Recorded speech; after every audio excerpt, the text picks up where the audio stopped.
Fala, meus irmãos, como vocês estão? Sejam bem-vindos a mais um vídeo aqui do canal.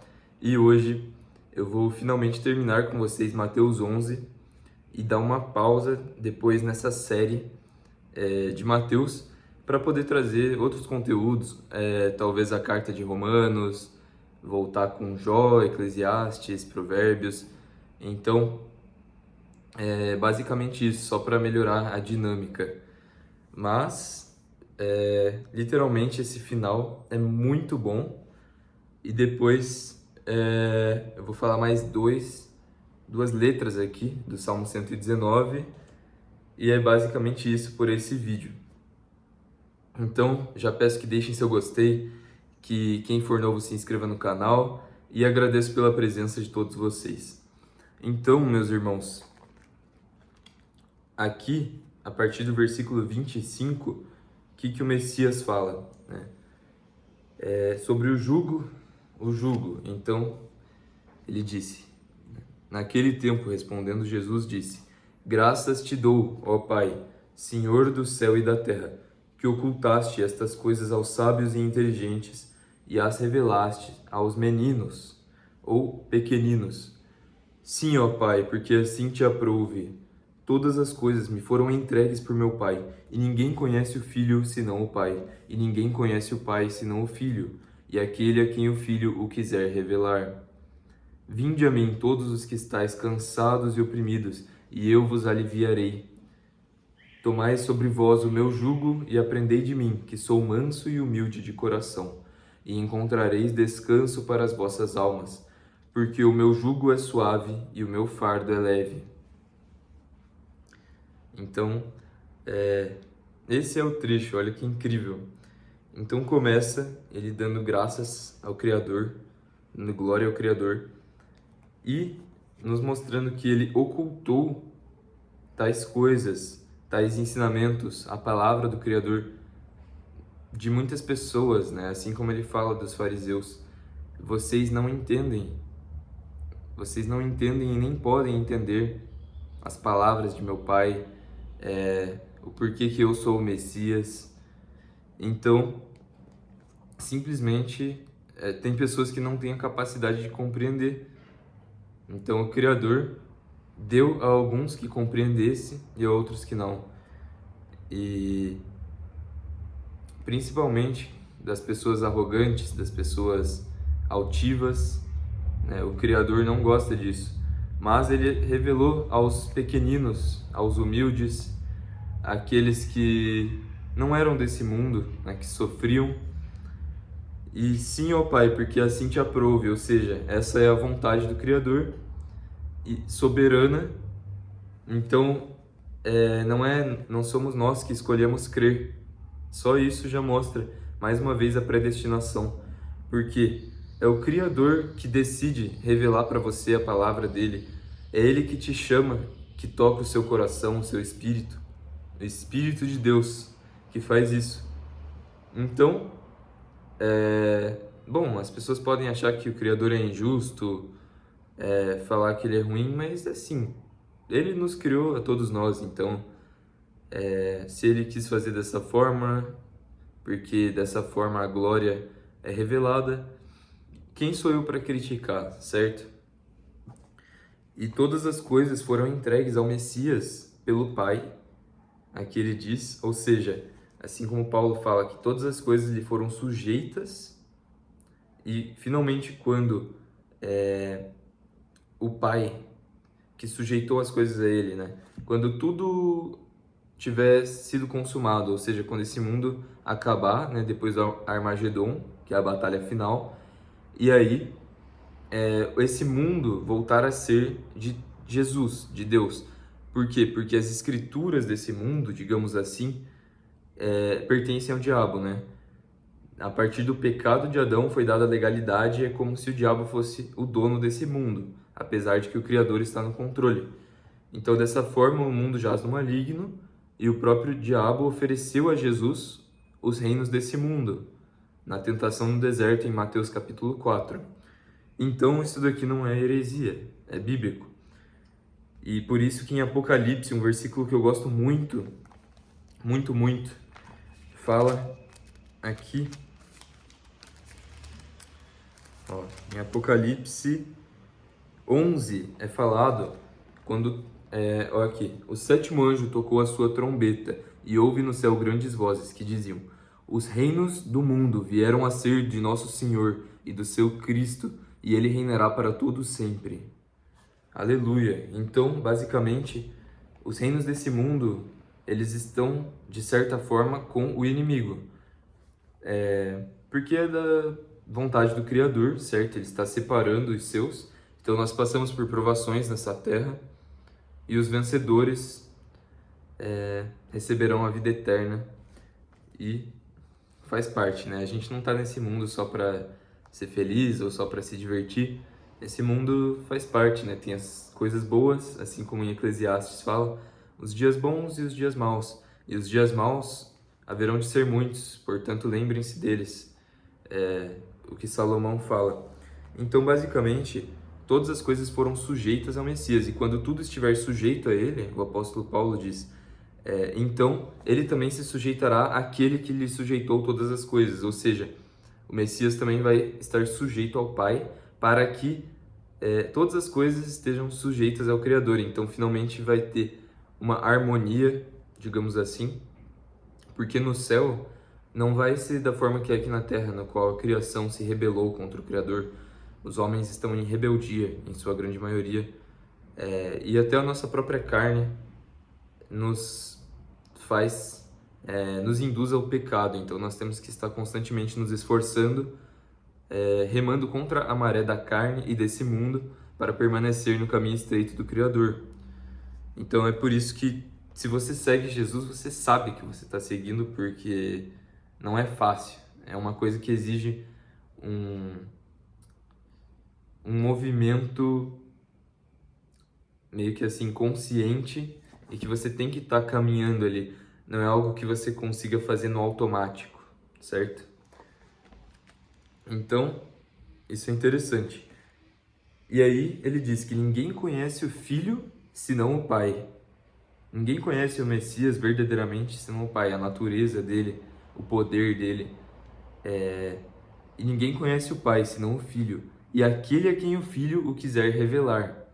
Então, mais uma vez, né? O Filho é quem decide revelar, certo? Apesar de que o Messias em outro momento fala: eu sou o caminho, a verdade e a vida. Ninguém vem ao Pai senão por mim. Ninguém vem a mim se antes o Pai que me enviou não o chamar. Então, é o Pai quem nos chama. Mas o Filho, então, através do Filho, que é a imagem do Deus vivo, que nós conseguimos compreender o Pai. Então, através da humildade, da mansidão, da misericórdia, da bondade, e também das características que são ocultadas hoje em dia. Então, Messias era forte, falava a verdade, ele cumpriu a sua missão. Então, ele é o homem mais alfa que já existiu, literalmente, né? O alfa. Então, bom, basicamente isso. E aí, vinde a mim, todos os que estáis cansados e oprimidos, e eu vos aliviarei. Então, aqui um chamado, né? Assim como ele fala, bem-aventurados os mansos de coração, bem-aventurados os apaziguadores, os que têm sede e fome de justiça, porque eles serão saciados. E é isso. Destes é o reino dos céus, ele diz. Daqueles que choram também, daqueles que lutam pela verdade e que padecem por amor de meu nome. E aí ele fala: tomai sobre vós o meu jugo e aprendei de mim, que sou manso e humilde de coração, e encontrareis descanso para as vossas almas. Então, neste mundo caótico e maligno, nós encontramos descanso, verdade e paz verdadeira com o Messias. Só que para isso, não é só você dizer que é cristão ou só algo fácil. Ele fala: tomai o meu jugo. Ou seja, ele te oferece uma escolha, né? Você não pode servir a dois deuses e nem servir a nenhum Deus. Nessa realidade que o Criador fez, é dessa forma. Muitos não aceitam, mas é assim que funciona. Então, ou você serve ao Criador, ou você está do lado dele, ou você já está servindo a Satanás. certo? Ou você serve a Mamon, ao dinheiro, ao orgulho, a você mesmo, a falsos deuses. Você está servindo ao reino das trevas. E é por isso que o Criador, como Paulo diz, ele nos tirou do reino das trevas, do príncipe deste mundo, e nos transportou para o reino de seu Filho amado. Olha que incrível, glória a Deus. Então, você tem que escolher tomar o jugo do Messias, é por isso que ele fala: aquele que não toma a sua cruz e não vem após mim, não é digno de mim, não é digno do meu reino. Então, eu escolho, sim, todos os dias carregar minha cruz, tomar o meu jugo, porque o jugo de Deus é melhor que o jugo do mundo. Ou você está debaixo do jugo do pecado, debaixo do jugo do pecado, do medo, das doenças, das coisas do mundo e das consequências também, porque o pecado, ele parece doce na hora, ao paladar, assim como os lábios da mulher adúltera, como diz Salomão, em Provérbios, enfim, não lembro agora, mas o seu fim é amargo como o absinto. E a consequência do pecado é a morte, né? O salário do pecado é a morte, mas o dom gratuito de Deus por Cristo Jesus é a salvação. Então, é isso. Tomemos o nosso jugo e, por fim, porque o meu jugo é suave e o meu fardo é leve.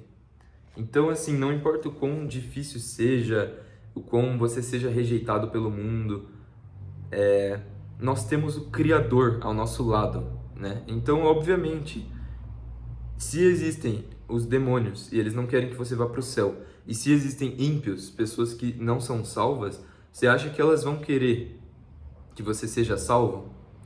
E que o inimigo não vai usar essas pessoas para infernizar a vida dos salvos? Então, assim, o Criador está no controle de tudo, ele nos testa, nos prova, nos permite padecer para que com ele sejamos glorificados. Só que no fim das contas, nós encontramos paz, alegria, descanso nele. Então, o jugo dele é suave. Os caminhos dele são caminhos de vida. Porque se não fosse assim, como que nós poderíamos saber que ele é Deus? Nós sabemos que ele é Deus também por causa da sua bondade, por causa da verdade, por causa da paz que nós sentimos, da alegria. Ou seja, vinde a mim todos os que têm sede e bebam de graça da água da vida. Então, se você bebe da água da vida, você nunca mais vai buscar em outra fonte. Como diz uma música também, você não precisa buscar em outra fonte porque você já bebeu da água da vida. Então, aquele que verdadeiramente conheceu o Criador, conheceu o Messias, vai permanecer nesses caminhos, caminhos de vida eterna. Então, isso é muito maravilhoso. E é isso, eu vou finalizar com um pedaço aqui do Salmo 119, só para não descumprir minha palavra. E esse foi o fim de Mateus 11, certo? O meu jugo é suave e o meu fardo é leve.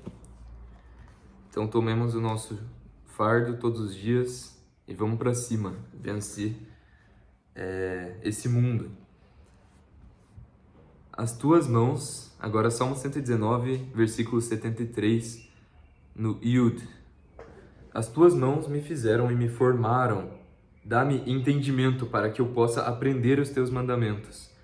Aqueles que te temem ficarão felizes quando me virem, porque eu esperei na tua palavra. Eu sei, ó Senhor, que os teus juízos são certos e que tu, em fidelidade, me afligiste. Oro a ti para que a tua misericordiosa bondade seja para o meu consolo, segundo a tua palavra ao teu servo. Que as tuas tenras misericórdias venham a mim, para que eu possa viver, pois a tua lei é o meu deleite.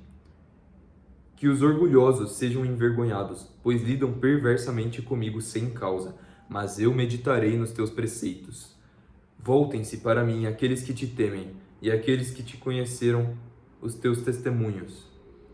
Deixe que o meu coração seja íntegro nos teus estatutos, para que eu não seja envergonhado. Então, muito bom. Apenas 2 comentários. As tuas mãos me fizeram e me formaram. Isso me lembra uma ecografia que saiu na internet esses tempos, no qual dá para ver literalmente a mão do Criador formando o rosto do bebê. Então, pesquisem isso. Muito bonito, assim, glorioso. É o Criador que nos molda ali. Apesar de que nós temos o DNA, o código genético, mas é o próprio Criador que nos forma. Quando a gente é um bebezinho ali. E aqueles que te temem ficarão felizes quando me virem, porque eu esperei na tua palavra. Então, naturalmente que está falando assim, que aquele que é um servo de Deus, os outros que também são, vão ficar felizes. Por quê? Porque nós amamos a justiça e abominamos a iniquidade, a injustiça. Então, naturalmente que nós acabamos criando uma amizade entre nós. Mas eu acabei imaginando, passou pela minha cabeça como se fosse Jesus falando. Eu sei que não é essa a interpretação original, tá? Mas quando a gente vê ele voltando nos céus e quando todo joelho se dobrar, né? Apesar de que nós seremos ressuscitados e encontraremos ele nos ares, como a palavra diz, mas naquele momento nós estaremos felizes, diferente dos ímpios que estarão desesperados e não, por que eu não segui o Criador?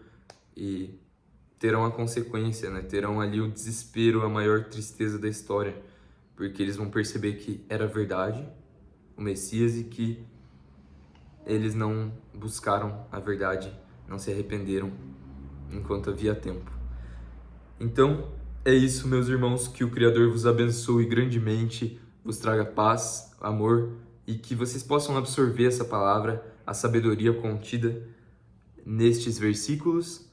E é isso. Comentem aqui, porque eu gosto de ler os comentários, agrega muito na nossa comunidade e, além disso, ajuda no engajamento do vídeo. E é isso, que o Criador vos abençoe grandemente e até a próxima.